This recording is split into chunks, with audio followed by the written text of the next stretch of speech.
Penso invece che sia un'occasione anche il fatto di fermarsi per spiegare ai bambini che ci sono larghissime parti del mondo dove i loro coetanei, se non muoiono per la guerra, per le violenze, le persecuzioni, muoiono per fame. Qualche volta ci sono dei no che aiutano i bambini ad aprirsi al mondo e a non vivere in una bolla continua. Poi mi si permette una piccola nota un po' graffiante.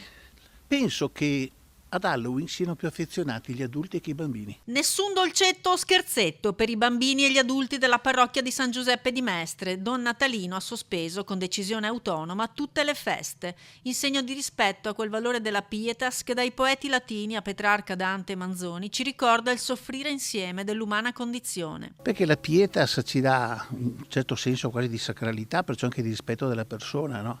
Allora noi siamo gli stessi che fino a qualche settimana fa si indignavano, alcuni anche in maniera molto accesa, no, per le vittime innocenti di Gaza, bambini tanti, eccetera, in Ucraina, non ti dico da ancora da più tempo, e via dicendo, ma siamo sempre gli stessi, quindi un certo rispetto, anche data la prossimità sia geografica che temporale, per tutte queste vittime innocenti, secondo me si può caratterizzare anche con una sospensione di quello a cui tanti sono ormai abituati. Nessuna paura delle critiche, non sarà certo questa festa sospesa a minare la felicità dei piccoli. Non tiriamo di mezzo i bambini che se una volta tanto non fanno una festa che a loro non appartiene, diventano per noi delle vittime. Quindi io eviterei proprio anche soltanto questo tipo di obiezione perché non mi pare molto ragionevole. C'è tra l'altro un precedente storico che ha ispirato il parroco. Ho preso proprio come argomento quello che fece il Comune di Venezia nel 91,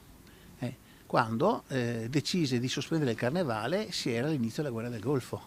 Secondo me quello è stato un bel segno della nostra città. E infine una stoccata anche al business che ha imposto negli ultimi anni una festa non cattolica. Prima ancora è una festa che non ci appartiene come identità culturale, l'abbiamo importata sostanzialmente per ragioni commerciali.